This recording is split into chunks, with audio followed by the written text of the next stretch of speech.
12th class physics के अंदर अपन पढ़ रहे थे चैप्टर नंबर 8 जो कि बोर्ड एग्जाम में 3 नंबर का आता है। अब तक 5 क्लास हो चुकी थी, आज की 6ठी क्लास है। इसमें अपन बात करेंगे सेतिल्य हानि। आज का टॉपिक रहेगा सेतिल्य हानि। सेतिल्य हानि किसे कहते हैं और इसका बेसिक फॉर्मूला क्या होता है। तो सेतिल्य हानि किसे कहते हैं, होता क्या वास्तव में, जो लोह चुंबकीय पदार्थ है, लोह चुंबकीय पदार्थों के चुंबकन के बाद विचुंबकन होने पर, विचुंबकित करने पर, लोह चुंबकीय पदार्थों के चुंबकन के पश्चात विचुंबकित करने में चुंबकन में किए गए कार्य के बराबर ऊर्जा वापस नहीं मिलती, अर्थात कुछ ऊर्जा की हानि हो जाती है। कुछ ऊर्जा की हानि हो जाती है। जो ऊर्जा की हानि होती है, इस ऊर्जा हानि को सेतिल्य हानि कहते हैं। बात समझ में आ गई। लोह चुंबकीय पदार्थों में आज का टॉपिक अपना है सेतिल्य हानि। तो सबसे पहले परिभाषा कि सेतिल्य हानि किसे कहते हैं।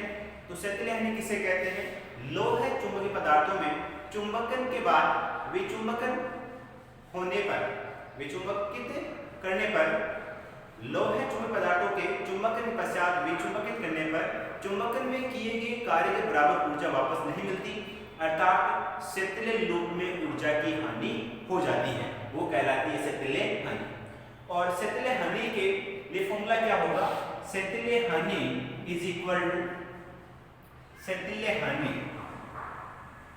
इज इक्वल टू, सेतिल्य हानि किसके बराबर होगी, BH सेतिल्य लूप का क्षेत्रफल। जिस प्रकार से आपने कल देखा था, BH वक्र था, इधर B था टेस्ला में और H चुंबकन तीव्रता थी।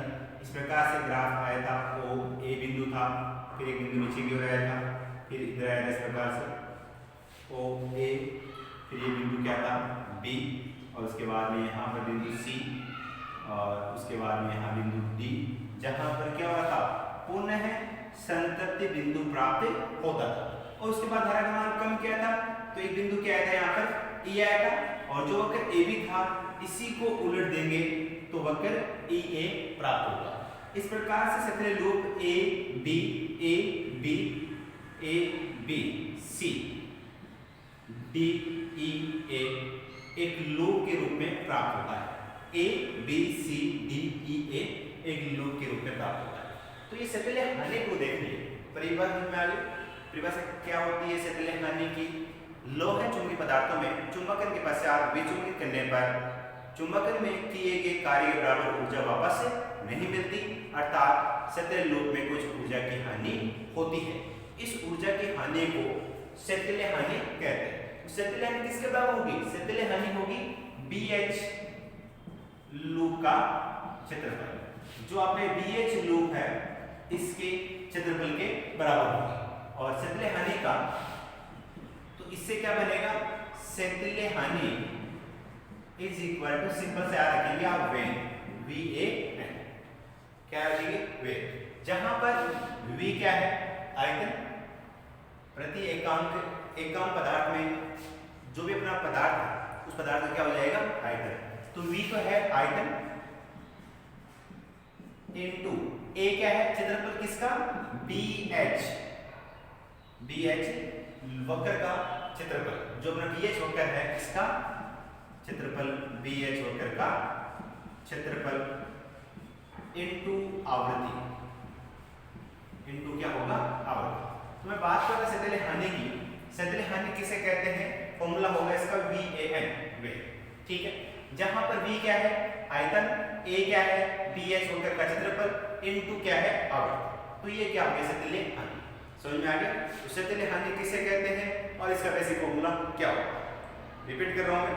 सेतिल्य हानि किसे कहते हैं,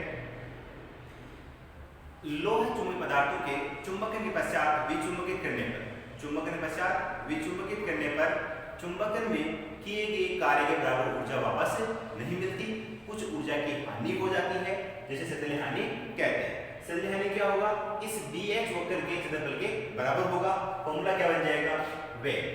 इसमें जहां पर V क्या है, आयतन, A क्या है, BH वक्र का क्षेत्रफल, इनटू स्मॉल n क्या है, आवृत्ति। उसके बाद में चुंबकीय रूप से नरम और कठोर पदार्थ तो दो प्रकार के होते हैं।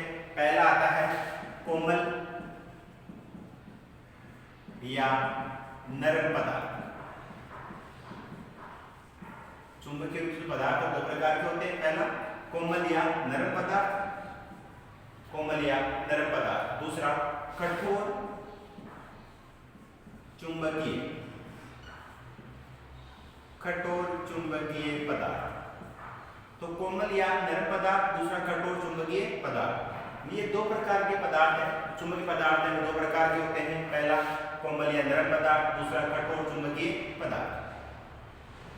तो इसमें क्या है, कोमल या नरम पदार्थ किसे कहते हैं, जिन पदार्थों की निग्रहता का मान बहुत ही कम होता है, जिन पदार्थों की निग्रहता का मान बहुत ही कम होता है वो कोमल या नरम पदार्थ कहलाते हैं, और जिन पदार्थों की निग्रहता का मान बहुत अधिक होता है वो कठोर चुंबकीय पदार्थ कहलाते हैं। जो चुंबकीय पदार्थ है मुख्य रूप से दो प्रकार के होते हैं, पहला कोमल या नरम चुंबकीय पदार्थ, दूसरा कठोर चुंबकीय पदार्थ। कोमल या नरम चुंबकीय पदार्थ किसे कहते हैं, वे पदार्थ जिनकी निग्रहता का मान बहुत ही कम होता है कोमल या नरम चुंबकीय पदार्थ कहलाते हैं। वे पदार्थ जिनकी निग्रहता का मान बहुत अधिक होता है कठोर चुंबकीय पदार्थ कहलाते हैं। तो जो अपना कोमल या नरम पदार्थ समझ में आ गया, मतलब क्या बता दिया मैंने, जिन पदार्थों की निग्रहता का मान बहुत ही कम होता है, जिन पदार्थों की निग्रहता का मान बहुत ही कम होता है कोमल या नरम पदार्थ कहलाते हैं।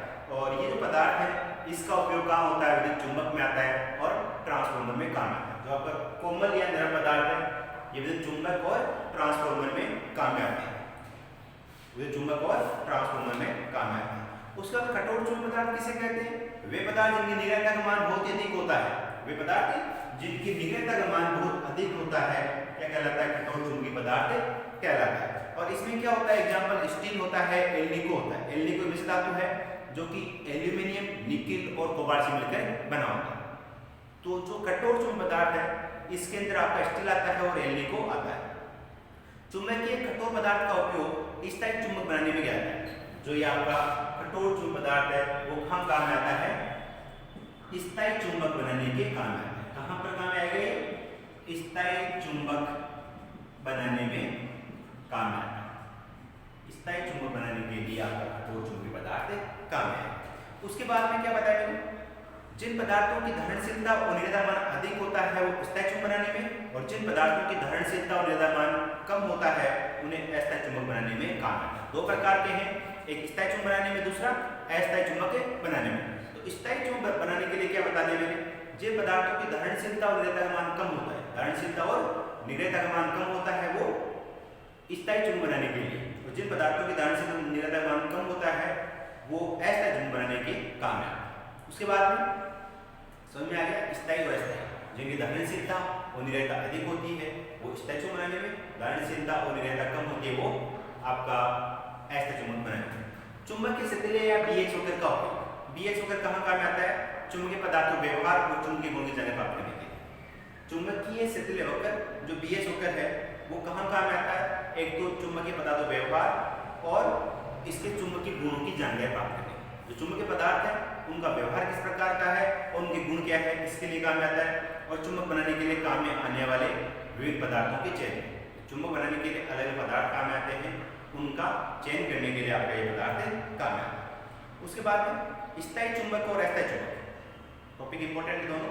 स्थायी चुंबक किसे कहते हैं, वे पदार्थ जो कमरे के तापमान पर अपने लोह है, वे पदार्थ जो कमरे के तापमान पर अपने लोह चुंबकीय गुण दीर्घ काल तक बनाए रख सकते हैं, स्थायी चुंबक कहलाते हैं। स्थायी चुंबक किसे कहते हैं, वे पदार्थ जो कमरे के ताप पर, वे पदार्थ जो कमरे के ताप पर चुंबकीय गुणों को लंबे समय तक बनाए रख सकते हैं, स्थायी चुंबक कहलाते हैं। स्थायी चुंबक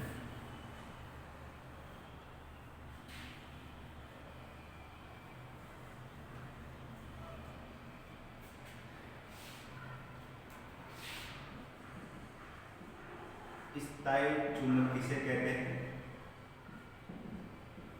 वे पदार्थ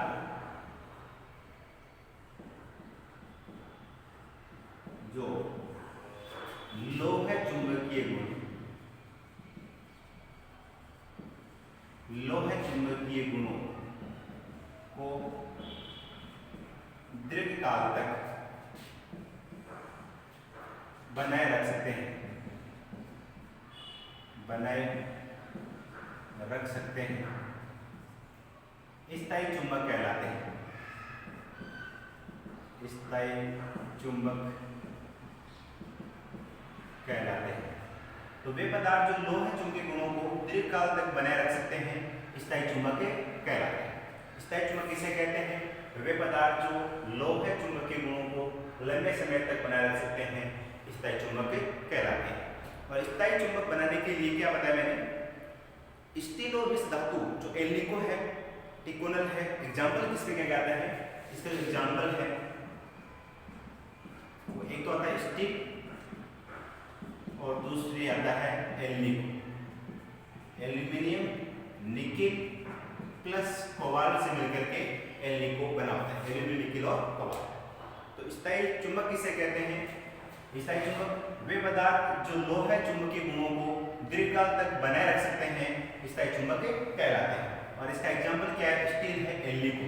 एल्निको मिश्र धातु है जो कि एल्यूमिनियम निकेल और कोबाल्ट से मिलकर बना होता है। उसके बाद में आता है बहुत ही इंपॉर्टेंट पॉइंट आता है स्थायी चुंबक बनाने वाले पदार्थों की विशेषताएं। स्थायी चुंबक बनाने वाले पदार्थों की विशेषताएं। पहली विशेषता है स्थायी चुंबक बनाने के लिए ऐसे लोह चुंबक पदार्थ काम में लेते हैं जिनकी धारणशीलता और निरयता उच्च हो और क्यूरिता और संतृप्त चुंबकशीलता उच्च हो। इनकी जो विशेषताएं हैं, बोर्ड एग्जाम में इंपॉर्टेंट बात है, कौन सी बात है? स्थायी चुंबक बनाने वाले पदार्थों की विशेषता लिखी। पहली बात, स्थायी चुंबक बनाने के लिए ऐसे लोह चुंबक पदार्थ काम में लेते हैं जिनकी धारणशीलता तथा निग्रहता उच्च हो। धारणशीलता और निग्रहता क्या हो इसकी? उच्च हो। पहला, जिनकी धारणशीलता और निग्रहता उच्च हो। और दूसरी बात आता है इसके अंदर क्यूरिता उच्च।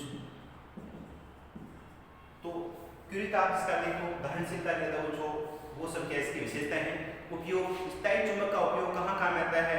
गैल्वेमीटर में काम आता है, एमीटर में काम आता है, वोल्टमीटर में काम आता है, लाउड स्पीकर में काम आता है। कहाँ काम पर? गैल्वेमीटर उपयोग। तो स्थायी चुंबक है, इसका उपयोग गैल्वेमीटर में काम आता है, एमीटर में आता है, वोल्टमीटर में काम आता है और लाउड स्पीकर में काम में आता है। बहुत ही इंपॉर्टेंट टॉपिक है आपका स्थायी चुंबक। पहली चीज परिभाषा, उसके बाद में एग्जांपल, उसके बाद विशेषताएं और लास्ट में इसके उपयोग। स्थायी चुंबक किसे कहते हैं?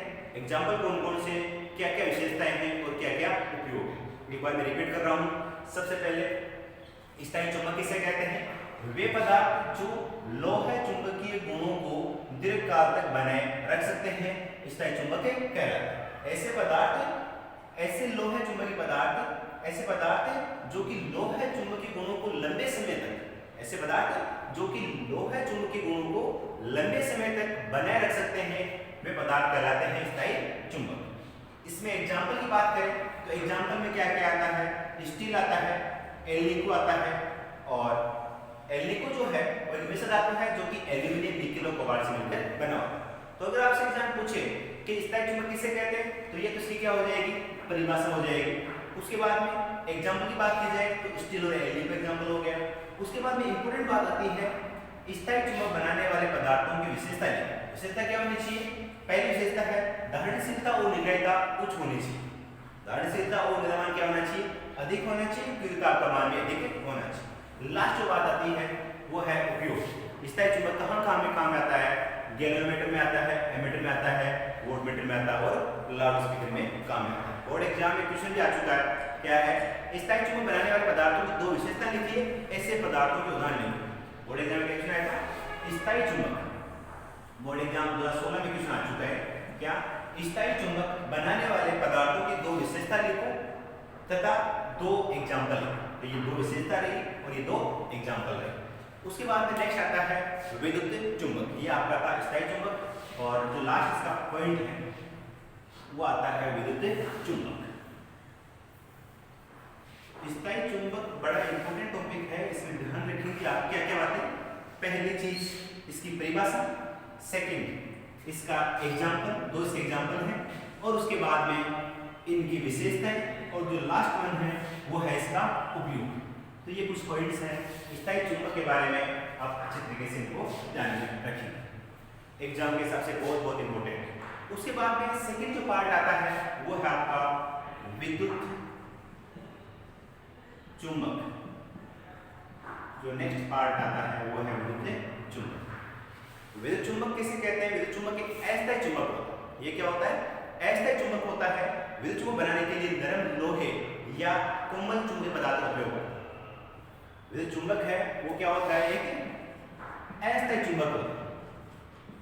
विद्युत चुंबक क्या होता है? एक अस्थायी चुंबक होता है।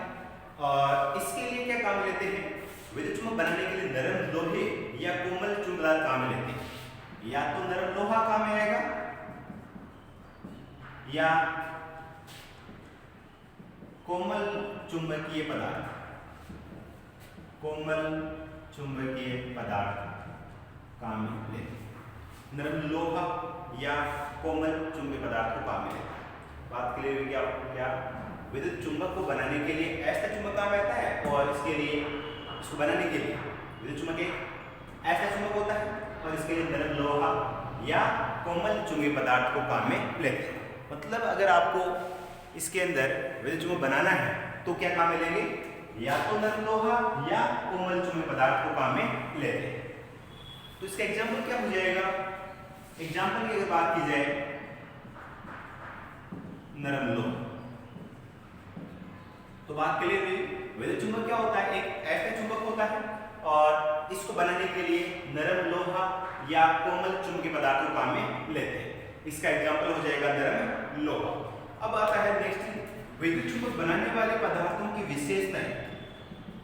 विद्युत चुंबक बनाने वाले पदार्थों की विशेषताएं कि क्या क्या की विशेषता है। इस प्रकार से आपने देखा था स्थायी चुंबक बनाने वाली विशेषताएं, वैसे ही आपको याद रखना होगा विद्युत चुंबक बनाने वाले पदार्थों की विशेषताएं। तो विशेषता में क्या होगा? एक तो जो चुंबकीय क्षेत्र उसका मान उच्च होना चाहिए, मतलब उच्च चुंबकीय क्षेत्र होना चाहिए, अधिक दहनशीलता होनी चाहिए, कम निग्रहित होना चाहिए। अधिक उच्च चुंबकीय क्षेत्र, उच्च चुंबकीय क्षेत्र, अधिक दहनशीलता,